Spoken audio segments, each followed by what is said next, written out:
I won't introduce myself. Nowadays, everyone knows who everyone is through Google and other means. So I'm going to just start.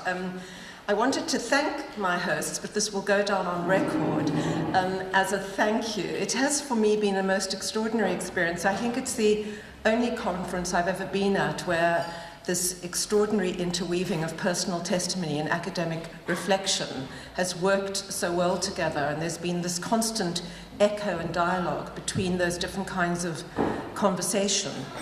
And in a way, it's in that spirit that I offer this paper to you, and I will do my own kind of weaving. Are we ready to go there? Yeah, okay. There is a photograph shot by Santa Mofokeng. Let me just move it on one. Right. There's a photograph shot by Santa Mofokeng in around 1997 or 1998 that has fascinated me for a very long time. Its title, Self-Portrait KZ1 Auschwitz, tells us something of what we are shown.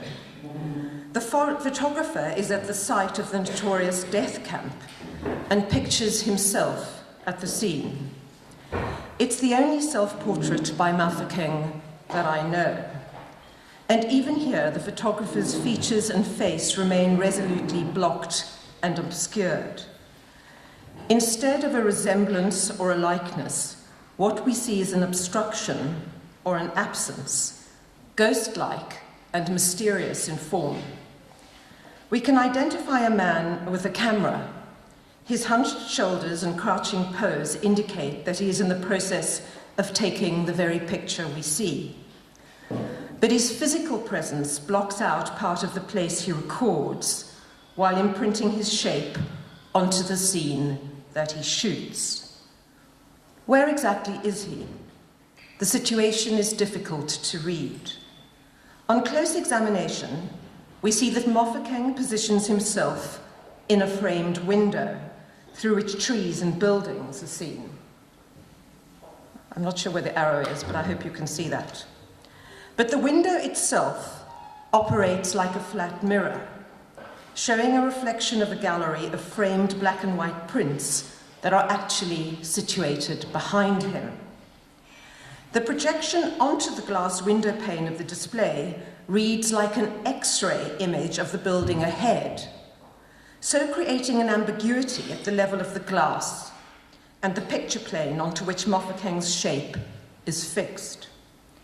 It's as if the window functions as a vitrine or a showcase that subsumes the photographer's head into the items that it places on display.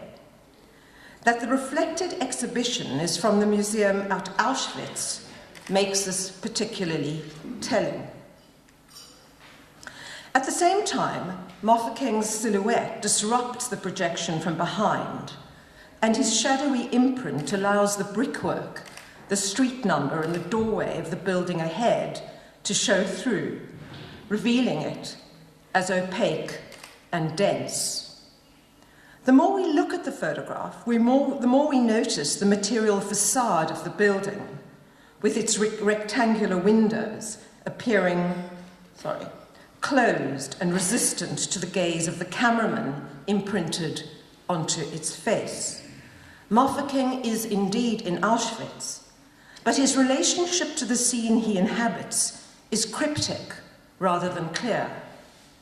Thrown back on himself in his reflection, he cannot see clearly out, nor are the exhibits in the interior visible for him or us to decipher.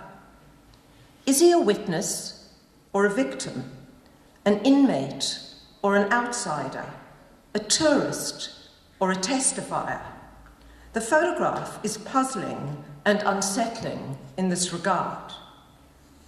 Now, Mofokeng's photographs of sites of destruction and death that seem to have nothing to do with his own personal history have excited a lot of curiosity and criticism over the years.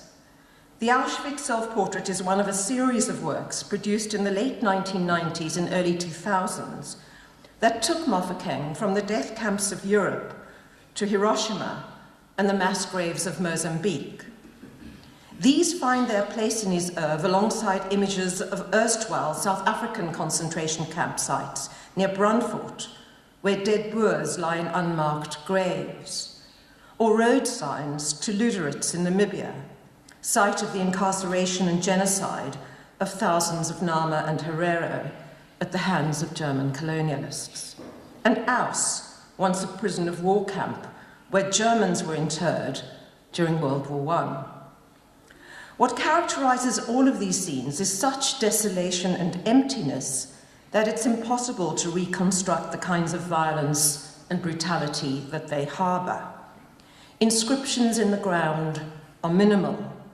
A few signs and clues may be discerned, but history lies occluded under the rocks and the shrubbery, the planting and the trees that these sites of past suffering now show. Sorry, those are some other ones. This is true too of Mofokeng's photographs of Auschwitz, some of which depict picturesque scenes and innocuous modern developments, alongside the famous remnants and locations of ruin. Hotel Globe, for example, whose name seems to signal its position on the planetary itinerary of packaged pathos, is situated alongside the famous railway tracks that once transported people to death. On one iconic occasion, it was the tracks alone, entitled menacingly End of the Line KZ2 Auschwitz, Poland, that Mofokeng photographed, allowing the innuendo of the title and the overdetermined finality of the tracks to suggest rather than state their story. Mofokeng does nothing to fill in the narrative. This is not a didactic or moralizing tale. Instead, it is the photograph's potential to unravel certainty, scramble time, and destabilize space, subjectivity, and history that interests and endlessly intrigues him. This was also the case with the self-portrait. Refusing to spectacularize either the contents of the museum, so enigmatically projected from behind, or to dramatize his own encounter with the suffering and sensibilities of others, Mofokeng avoids showing his own countenance, let alone that of the victims he invokes. Instead, it's a highly controlled formal exercise in being and not being there that he adumbrates, questioning what it is to be implicated in a scene or a story, to be inside and outside at once, to be both in the shadow and the light of historical trauma, literally as well as figuratively. There are a few other pictures we know that so consummately complicate the question of photography's capacity to witness, consume, and collude, and to build into its very fabric a critique of its own power to do so. For some of Mofokeng's critics, though, the very decision to situate himself at Auschwitz was problematic. Why, asked one viewer, was Santu troubling himself with Jewish history? Was he a Jew? What was he doing with Jewish icons? Was the Holocaust any of his business? One viewer from Durban, seeing his retrospective in 2007, accused him of perpetuating the fiction of the Holocaust by choosing to show such images. For a Swedish tour guide in Stockholm, Mofokeng, he argued, was taking revenge by deciding to exhibit these pictures in Western metropoles as if to remind his hosts of their past sins. So it seems that the African photographer can't win.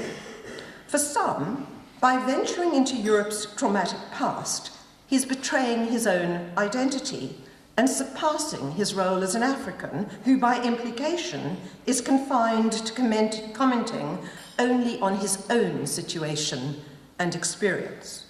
Not for him the engaged encounter or sympathetic alliance with the situation and suffering of others. His own anguish is too confining his experience so local that it must preclude him from seeing it relatively or relationally at all. Africa, it is assumed, should be the preferred preserve of the African, who should not focus his camera, his pen, or his mind on others, lest he betray his own cause or get ideas above his station and situation. When the African speaks beyond his specificity and enters into the space of a shared humanity, he must be quickly put back in his place. Victim, outsider, parochial witness, locked in his anger and pain. For Mafeking, of course, such a position was untenable. Armed with a passport and a camera, this newly enfranchised citizen of a democratic South Africa was free to travel and survey the world. But the dark silhouette that represents Mafeking in the Auschwitz Museum suggests, as I've said, simultaneous presence and absence, articulating the ambivalence and equivocation of the emplaced subject at the site of historical trauma, and the scrambling of simple distinctions between notions of inside and out. Identification and distanciation seem to be simultaneously present here. On the one hand, Mafeking's blackness, figured in his silhouetted frame, can be seen to be thematized as an abstraction or ephemeral effect of representation that has nothing to do with skin tone and goes beyond the racialized and corporeal essentialisms that Nazi ideologues and their apartheid-era followers sought to police and control. In the museum that commemorates racialized genocide, we see a black figure whose blackness is shown simply as a function of the blockage of light. It is his human shape, rather than his racialized identity, that is most clearly articulated here. And yet, at the same time, the lack of detail of feature and face can't help but recall the technological and habitual incapacity of black and white photography to register the specificity of dark-skinned people. With film stock, lighting, and developing processes geared to a normative whiteness, the notorious failure of monochrome photography to render the appearance and diversity of dark-skinned people seems inevitably registered here. So often signifying as an absence or a hole in the image, people racialized as black have been long regarded as difficult and tricky to photograph. Mafeking's appearance at Auschwitz, therefore, speaks both to the potential invisibility of race, projecting it as an invention, an abstraction, and a ruse, and to the technological and institutionalized sedimentation of race, whose logical endgame was enslavement or industrialized murder. No wonder that Mafeking's image is so veiled and obfuscated here.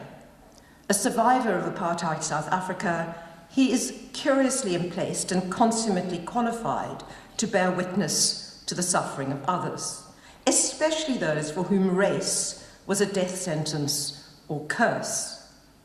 But his own racialized identity, while evidently implotted in the scene, is simultaneously opened to question, so that he occupies the space of blackness while refusing its essentialized claims. Mafeking is historically and situationally black, but here at Auschwitz, in this photograph, such a marker of identity is shown to be as arbitrary and contingent as the technologies of vision and lighting that bring it so obliquely to view. There's little room for empathy or reparative humanism here. Mafeking neither stages any projective identification with the victims of history, nor allows us to imagine our own humanity reflected in his testimonial stance.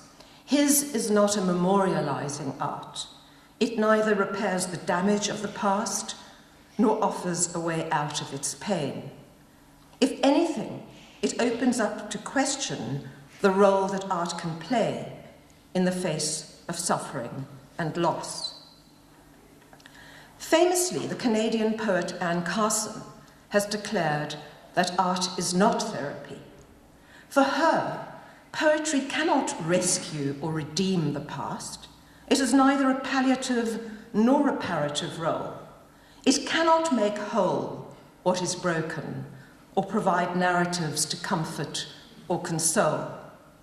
At best, it proffers a way of thinking about the shortfall between art and life, elaborating, amplifying, and interpreting the world through inventing new languages and modes. For the South African artist, Gabrielle Goliath, art offers, as she says, a way of working through, a psychodynamic phrase which points to a way of thinking about the interpretive processes of therapy, especially its focus on the mechanisms of resistance to remembering painful pasts, and its quest for knowledge and hidden meaning through forms and structures that are embodied, symbolic, and representational, rather than its reparative or restorative role. If therapy and art are both a way of working through, indicating a process rather than an endgame resting on the possibility of a cure, then they may indeed have more in common than the Canadian poet implied, or at least Goliath's words may point us in that direction. In recent years, Goliath has turned her gaze onto the gender-based violence and domestic abuse that is a feature of South African society. But like Mofokeng, she resists both empathetic identification with a speaking or signifying subject whose story we connect to our own, as well as recourse to an image that displays and exposes suffering as a spectacle or embodiment of pain. In her Faces of War series, she shows a group of 12 close-up, enlarged portraits of people who, she declares, may or may not be victims or perpetrators of domestic violence. At first encounter, it feels as though we're looking at highly finished, individuated portrayals of specific and knowable people. We track their stubble, their wrinkles, their skin tones. Gradually, though, we see that these are digitally concocted images. Too symmetrical to be real, they're made by capturing only half of a face and then inverting, reproducing, and fixing it to its other half, so that it reads as a concentrated mugshot. It's hard, though, to intuit an actual person behind the fixed and focused gaze of the figures. Instead, we're faced with an avatar, a cipher of individuality that seems digitally and technologically stitched, meant to expose the secrecy of domestic violence, which happens for the most part behind closed doors. The series simultaneously questions what a victim and an offender might look like. As the title of the series suggests, these figures may stand for victims or perpetrators of domestic violence. There's no knowing from physical appearance alone who is the abuser and who is the abused amongst the figures we are shown. In fact, the series provocatively suggests that they could be one and the same individual. The abused turned abuser, the victim who is also the victor, the doer, to use Jessica Benjamin's phrase, who is simultaneously the done to. The capacity of people to mimic the behavior of their oppressors is sinisterly and provocatively suggested here. Once we are so unsettled, there's no space for empathetic identification or a transference of self to other that is either reassuring or narcissistically driven. So while the image of the suffering subject is suggested, the series offers no secure image of what in reality such a being might look like. In fact, Goliath's caution about creating a spectacle out of suffering comes from the pervasive influence of the American critic Susan Sontag's influential book regarding the pain of others. The title, Faces of War, that Goliath uses references a book that's much discussed by Sontag, entitled War Against War. written by the German pacifist Ernst Friedrich and published in 1924.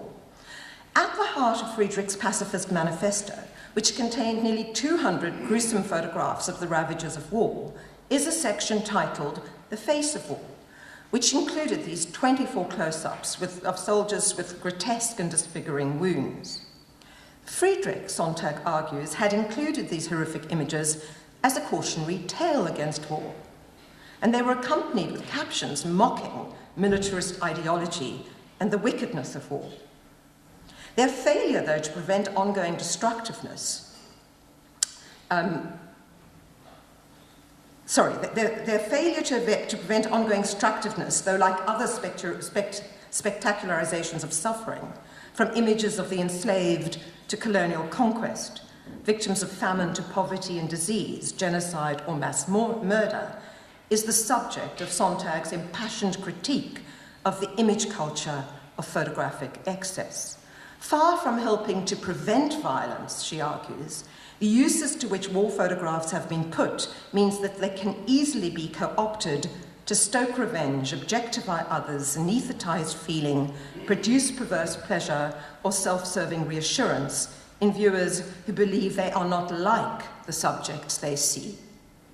The appetite for images of African suffering, from starvation to AIDS to communal violence, for example, confirms for the wealthy West that such terrible things only happen over there.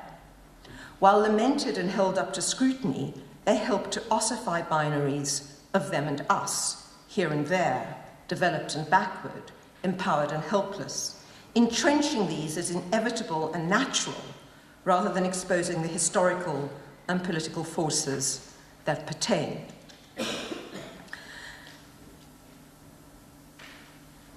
Many of the arguments for showing suffering rest on the assumption that empathy, the projection of the self into the being or situation of another, will result. Identification with the pain of others, whether psychic or physical, is assumed to produce compassion and care. It is for this reason that charities and aid agencies resort routinely to such imagery. But the notion of empathy is the foundation of an ethical and reciprocal encounter with the other, although productive in many quarters, has been subject to rigorous critique from cultural theorists and visual historians. Saidiya Hartman, for example, writing about the forms of display that routinely underpinned the culture of slavery in the United States and framed the exhibited and captive bodies of the enslaved on auction blocks, in parades and minstrelsy, as well as in the enforced pleasures of dancing, banjo playing, and show fighting, sees attempts at empathizing with the objection of the sufferer as ultimately paternalistic and narcissistic. They result in the obliteration of otherness rather than in a recognition that is properly mutual, genuinely reciprocal, and shared. What they are in danger of doing, she argues, is confirming the humanity of the observer as sovereign and disembodied subject, while projecting a whole range of desires, fears, anxieties, and values onto the fungible body of the slave. In situations of discrepancy of power, then, is empathic identification ever possible? Is it in fact delusional on behalf of the conscience-stricken subject to believe that a genuinely open and egalitarian reciprocity is attainable, and that this begins with imagining oneself into the position or situation of another? And does the theatre of human suffering, with its customary articulation as image or embodied spectacle, simply compound the inequalities that maintain the power of the one at the expense of the vulnerability or dependency of the other? Perhaps one way to think about these questions is to revive an old, now often, I acknowledge, disparaged concept that predates the modern ascent of empathy, particularly in psychological and psychoanalytical discourse, and implies the capacity that humans have of being with and for one another. I'm thinking of the notion of sympathy, which has over the last century been somewhat displaced by empathy as a respectable ethical and psychological category. Sympathy is made up of two Greek components: sym, meaning being with, and pathy, meaning suffering. It's got a long philosophical pedigree and is highly contested and critiqued. But it rose to prominence in the 18th century when it was defined very clearly in the early writings of the Scottish philosopher David Hume. He used it to suggest the similarity that exists amongst humans with regard to their feelings, capacities, and emotions. Hume located passions such as hatred, resentment, esteem, love, courage, mirth, and melancholy as arising from communication rather than from a person's own natural temper or disposition. They come not from a self alone, but from being with others in the world. Sympathy, then, for Hume, spoke to the shared, independent, and mutual activation of feeling amongst all people and of the capacity of all humans to feel with one another.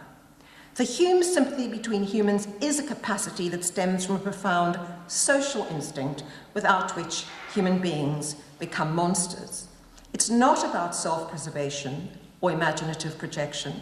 It's not a willed and consciously driven identification with others, but rather a recognition of mutuality in human society that is present from infancy and beyond. Properly understood, it's a capacity, not an emotion. And it is for Hume foundational to society's proper functioning.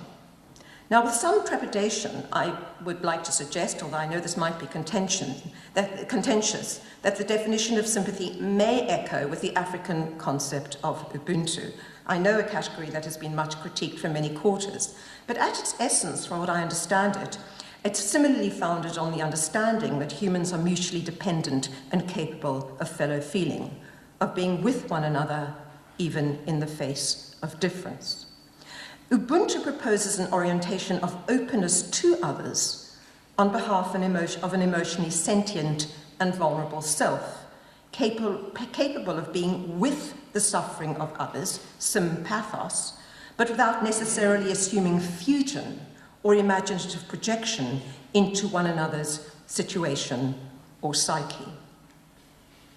For Bernie Searle, it's to the vulnerability and porousness of the self that the artist can turn in the face of unconscionable suffering. Refusing the sensationalized shot or hypervisible visage of the other on whom to cathect or project, Searle instead makes no bones about the fact that she cries for herself and for us in her 2008 video work, Mute. The work is a double-screen projection designed to be shown in a loop on two opposite surfaces, with the viewer turning successively from one to the other in a destabilizing and disorientating dance.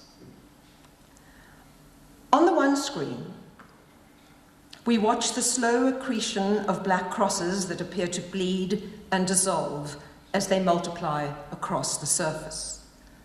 Made from Searle's signatory crepe paper and suspended in water, they appear to drift on the surface until Searle's own face appears, overwritten by these dissolving emblems which stain and discolor her image.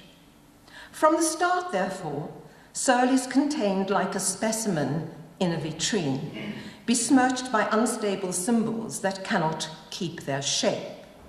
Reminiscent of crosses on a ballot paper or markers on a gravestone, they seem to speak of drowning and dissolution, even as they transform into smoky skeins that veil and surround the head. The face itself struggles to keep its form. Frontally posed and positioned very close to the camera, its intensity is searing and stark. For as the crosses multiply and dissolve around and over it, the body begins to break into tears. At first, these seep slowly as the figure struggles to maintain control. But then the collapse is palpable. Huge, silent, grief-stricken groans engulf and disfigure this person, who wipes her tears and knows with her sleeve, eventually gathering her muted composure. The footage speaks of unbearable grief. The body is struggling to control itself in the face of what it beholds. Confronting the screen of choreographed sadness is the second one, virtually monochromatic and stark. It represents the scene over which the figure laments, juxtaposing the luminous liquidity of the one with the harsh contrasts and ashen dryness of the other. Anonymous figures are caught in the glare of torchlight alongside a pile of unidentifiable cinders on the curb. The night is dark, intense, and opaque. We can make out successive illuminated bits of ground that gradually fade in and out of view. The light moves slowly from one patch of pavement to another, successively revealing charred remains and belongings.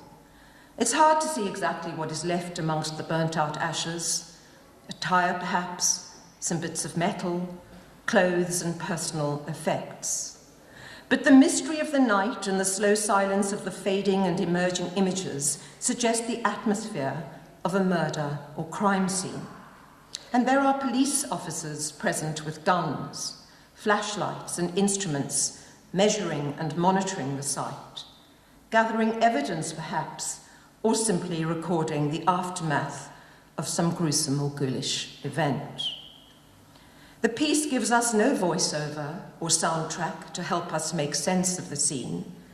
History remains resolutely mute, a state beyond silence, suggesting a repudiation or failure of speech, despite the emotional intensity and effective charge of the work.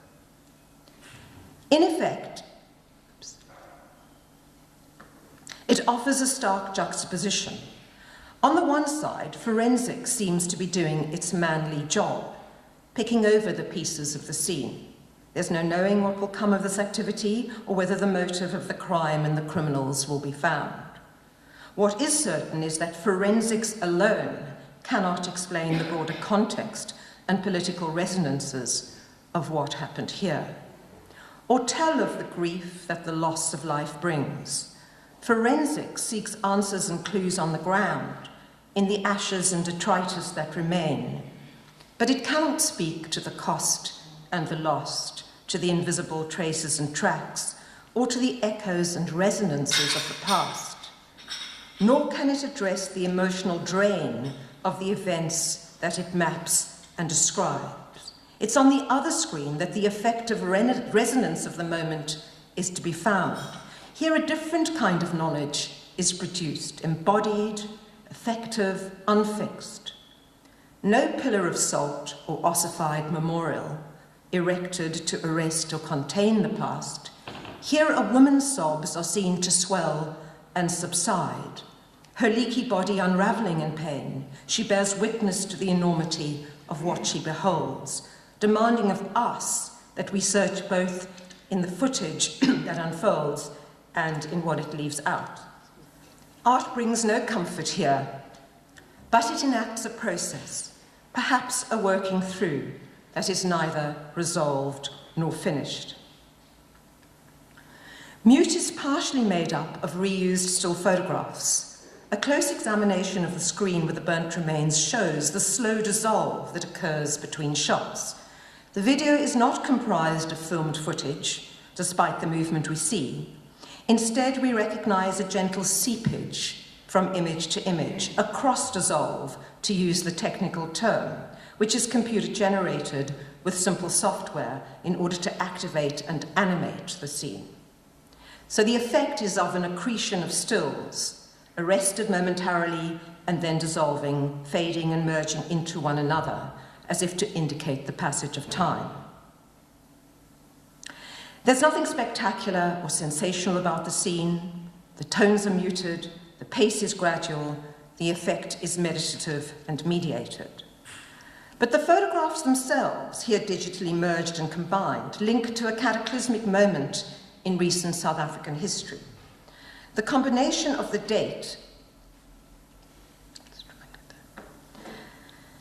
And the death-drenched imagery on the screen is enough to alert us to the reference. Shot by the photojournalist Benny Gould, the stills reference the horrific murder of foreigners on the streets of cities and townships in South Africa in the autumn of 2008. At the height of the most violent xenophobic assaults, more than 60 people were killed, hundreds were injured and harmed in a series of vicious attacks. What we see here are the photographs taken at the site where one man was burned. Benny Gould, seasoned photojournalist and one-time anti-apartheid chronicler, is back in business. But now it's not apartheid-era police brutality, defiant protests and vigilante necklacing that he tracks. Instead, it's the homemade violence, now turned on the vulnerable immigrant or asylum seeker, that produces the horror he documents. Searle has spoken of the disbelief that she felt as she watched the events unfolding. Widely covered in the news, dramatic reportage of burning bodies and mob mayhem were met with government inertia, apparent indifference, and general callousness and incompetence at the time. Winnie Mandela famously cried on camera as she sought to contextualize the killings in relation to poverty, unemployment, service delivery failure, etc. What was clear to many was that the brutalization born of past injustices had not gone away, and that it was easy to rouse a still disenfranchised masculine mob in a fury of vengeful killing. The television cameras rolled, the honeymoon of post-apartheid-era democratic delusionism seemed to be definitively over, and the fallout from an impoverished, grossly unequal, still racist and battered society was unleashed in the most ugly and menacing way. For Searle, like many others, the events were traumatic. Not only were the public burnings and beatings horrific, they contained echoes of a past that many believed had been put to rest. The African nationals whose countries had provided protection to anti-apartheid dissidents and refuge to exiles and expats, that they should now be subject to hostility and anti-immigrant fury was unbearable. Searle shot the footage of her unraveling self alone in a room in her house. Having set up the camera, she placed herself in front of it, looking into the lens like a mirror, while focusing her mind on the newspaper coverage and witness reports of the mayhem. The dissolution of herself in tears, the attempts to regain control, the exposure of emotion and weakness, all are vividly staged. Later, this footage was combined with that of the dissolving crosses, shot in a bathtub in Searle's own house.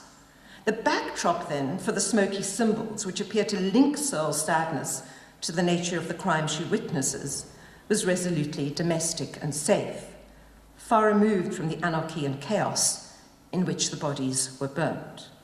So the contrast between shallow space, proximity, frontality, and the possibility of an intersubjective encounter between viewer and subject on the one screen, and the anonymity, depersonalization, and distanciation on the other is stark. The intimacy of home offsets the precarity of the street. While Searle refuses the sensationalized or spectacularized image of the victim, preferring to suggest the emptiness and desolation of his fate, what she does is to open herself up to scrutiny in a space which is intense and confined. In a showcase of liquidity and seepage, the artist is able to contain and curate her pain while allowing her vulnerability to show. And because she controls the image, she manages to register her own, and by implication, our complicity in the conditions that fostered the crime. Rather than feeling ourselves into the suffering of others, she reminds us, it may be a matter of taking responsibility from the vantage point from which we look. Sympathy with the plight of others does not presuppose a desire to put ourselves in their shoes. In fact, for fellow feeling to flow, it is to our own actions and emotions that we turn. In her act of self-scrutiny, therefore, Searle operates as a surrogate in a process in which we all have a stake. Like all South Africans who grew up under the privileged banner of whiteness, I have my own culpability to acknowledge. It's easy to narrate one's own biography retrospectively, We all do this to some extent. Mine has long foregrounded the pivotal place that the Immorality Act played in my life. For those non-South Africans here, the Immorality Act was the law that forbade interracial marriage and sexual contact. The pressures it placed on my own interfaith marriage that also crossed colour and class. My son still lives with its aftermath, as have our families for 4 decades. Mixedness, métissage, multiplicity of identity and creed, these have been more than a matter of politics or polemics for me. They've been a means and a mode of survival, a way of being and loving in the world. And yet, when I look back at my apartheid-era photo album, I am struck by the sequestered world of whiteness in which I was kept and raised. There are 2 photographs in particular that now fill me with consternation and regret. It was 1973. I was 17 and head girl of Herzliya High School, a Jewish day school in Cape Town. Of course, my Jewishness had always complicated my affiliation with whiteness. I grew up as the daughter of Holocaust survivors, my father having come with his family as a refugee to South Africa in the late 1930s from Nazi Germany. When I first came across Santa Mofokeng's portrait at Auschwitz, therefore, I saw myself and my ancestors reflected in the invisible photographs that were projected into the building ahead. It's one of the reasons I was so intrigued by that photograph. I felt recognized by Santu there, not as a white oppressor, but as a fellow sufferer from the tyranny of race. But in apartheid South Africa, Jews counted as white. And for all our agonized self-reflection and doubt, we benefited from the designation as such. And so in 1973, when I was told by my headmaster at school that I had to join a delegation to Groote Schuur to be hosted by John and Tini Forster, I protested, I rebelled, I fought against this prospect. I refused to go. But in the end, after some pressure and persuasion, I capitulated. You must go, the headmaster insisted. If you don't, it will be bad for the Jews. Raised in the shadow of trauma, we were not able to break out of the psychosis of victimhood, and instead of learning from the past, we stepped into the shoes of our oppressors, the better to safeguard ourselves from hurt. I still reel from the memory of that day. 2 photographs exist as records. On the steps of Groote Schuur, the serried ranks of Cape Town's all-white head prefects stand eager and well-pressed alongside the president and his wife. It's a terrifying document of complicity. And there I am, framed in the middle behind Tini Forster's head. In an accompanying shot, we are shown indoors as Mrs. Forster gave us a tour of the house. I'm there in the front, listening, hands folded defensively over my body. The photo provides the proof. And then I notice my awkward faux pas. In both the interior and exterior shots, I've omitted to remove my school hat. It sits like a straw halo over my nervously smiling face in the group portrait, and it remains rudely on my head in the house. Dare I delude myself that in this hat rests my obvious ambivalence and anxiety? Although I was physically there, the photograph tells me, I never quite settled in and relaxed. Poised to leave at any moment, I failed to comply fully with the standards of behavior required. I resisted, I rebelled in my excessive and visibly Jew's body that would never, could never fit in. A retrospective narrative of redemption, perhaps. The fact is I was there, and these photographs are documents of whiteness that speak to the position from which I was taught to look. To move forward at all in this pained present is to acknowledge at least that much. In my own clumsy way, I tried already as an art student to do this. In my final year at Michaela's Art School, I made a double, part of an ongoing performance piece that I documented in a series of photographs. A barefaced, life-sized doll, stuffed with cotton and cloths of all kinds, it went everywhere with me for 6 weeks, a monument to stupefied whiteness and expressionless, docile complicity. The doll was literally white, its featureless face and useless stuffed hands subject to external and sadistic control.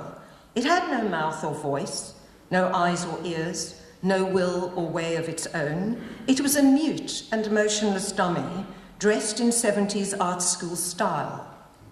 I hugged it, I stroked it, I lay limp and resigned beside it. It rode in the car next to me. It sat in the student canteen. It slumped over my shoulder as I walked down the avenue in the gardens and sat on a whites-only bench. Literalizing whiteness, it spoke to the quiet acquiescence to tyranny that just going about one's business entailed. An uncanny embodiment of privilege, for it could go wherever I went. It was both a double and a decoy, a self and a substitute, allowed into places and spaces then forbidden to the one that I loved. I could not hold his brown hand or touch his dark skin like I could that of my stuffed white avatar. When I installed my doll for my final degree show, I made it sit like a propped-up puppet with an art history book in its hands in a simulated bourgeois interior.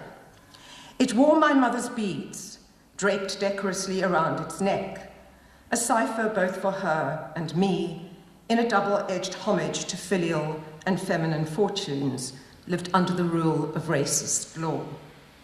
For that deadly law curtailed all our lives. It taught us who we were and who and what we could be. We still live in the shadow of that trauma from which there is no cure.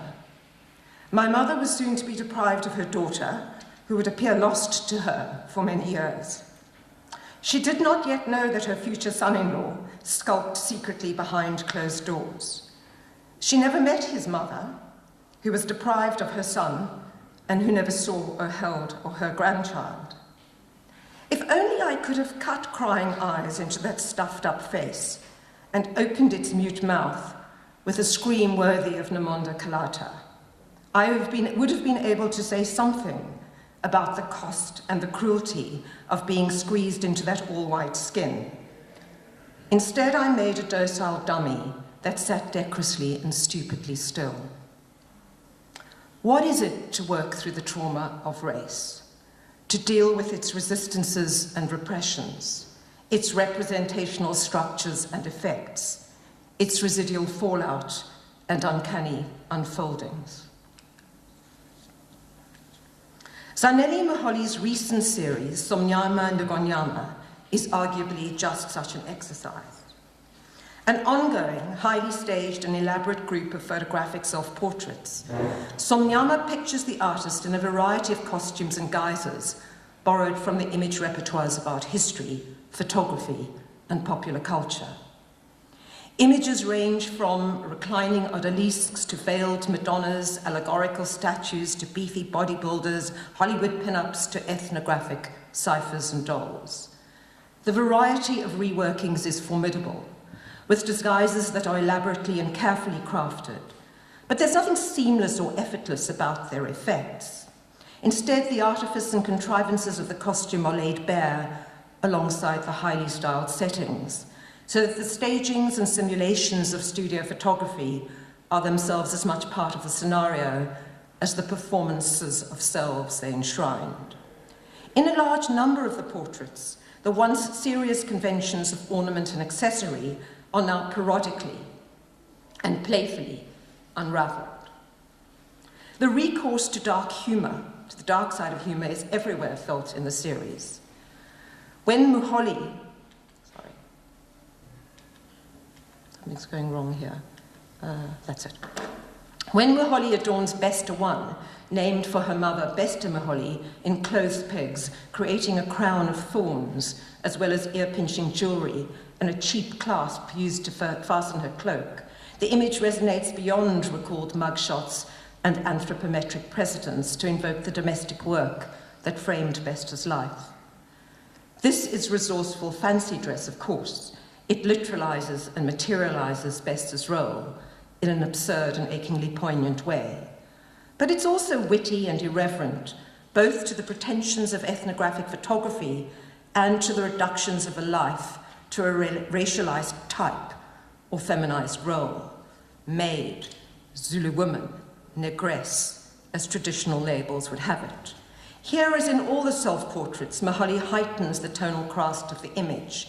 Against a dappled and indeterminate grey field, the figure appears dark and dramatic, its skin tone digitally altered in post-production to emphasize and literalize blackness.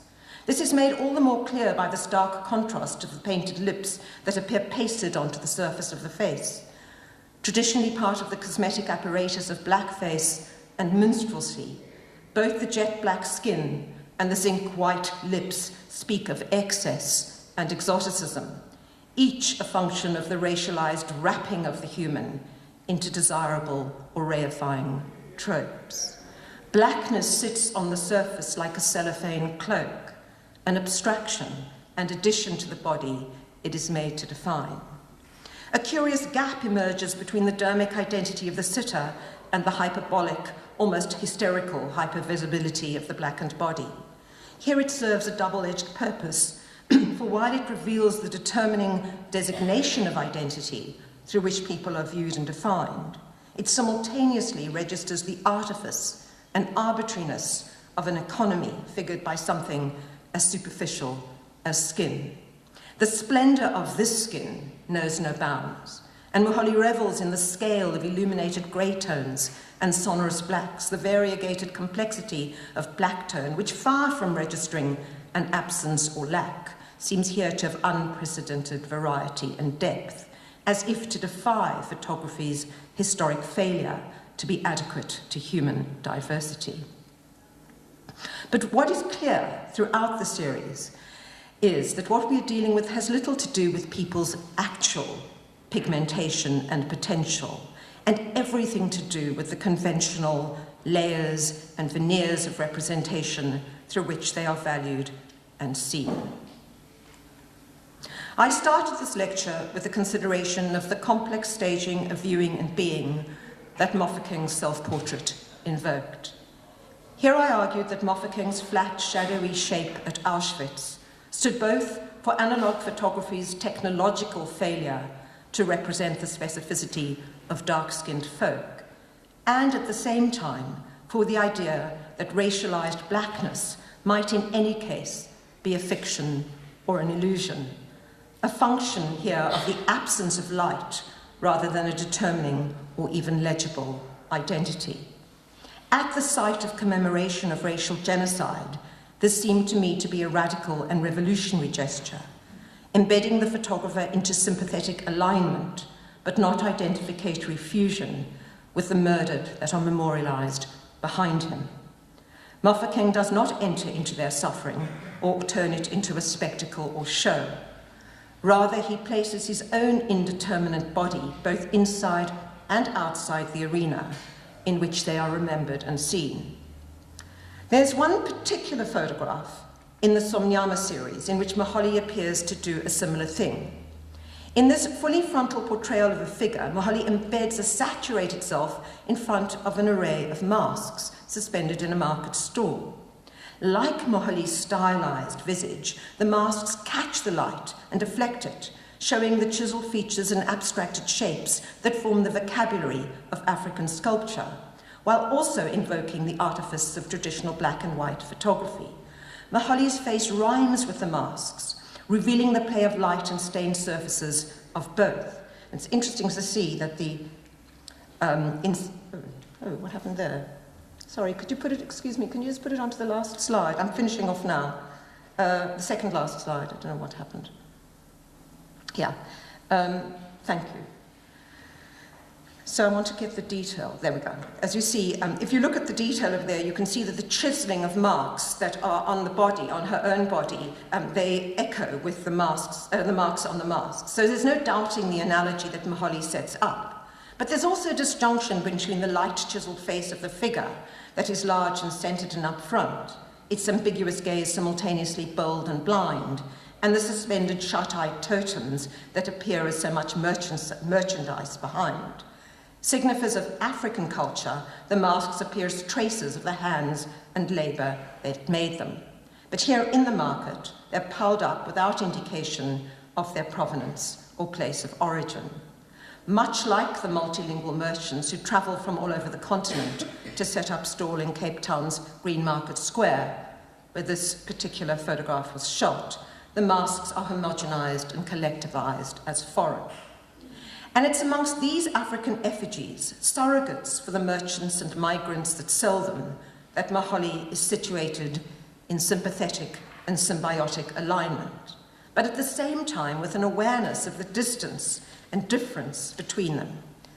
As Moholy has said, as much as I might not speak the marketer's language, I am one of them, but also at the same time, I'm an outsider. I am inside and outside at the same time.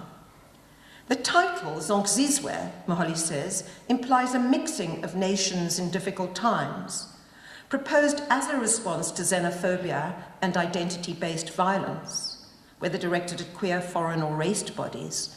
The photographs articulate both the gaps and the elisions that sympathy with suffering entails. But most of all, as with the Mafeking and Searle works that I've addressed, it centers self-scrutiny at the heart of the encounter with difference. For as Searle reminded us in her silent but eloquent testimony, we all stand in the face of history, making art or meaning or life in the light and shadow of historical trauma. While art cannot mend or repair the past, it can invent languages through which to place the self under scrutiny, rendering it at once seen and occluded or obscured. Working through in this context is not only a psychic process, but a formal and technical investigation through which selves and strangers become inextricably and sympathetically linked. Thank you.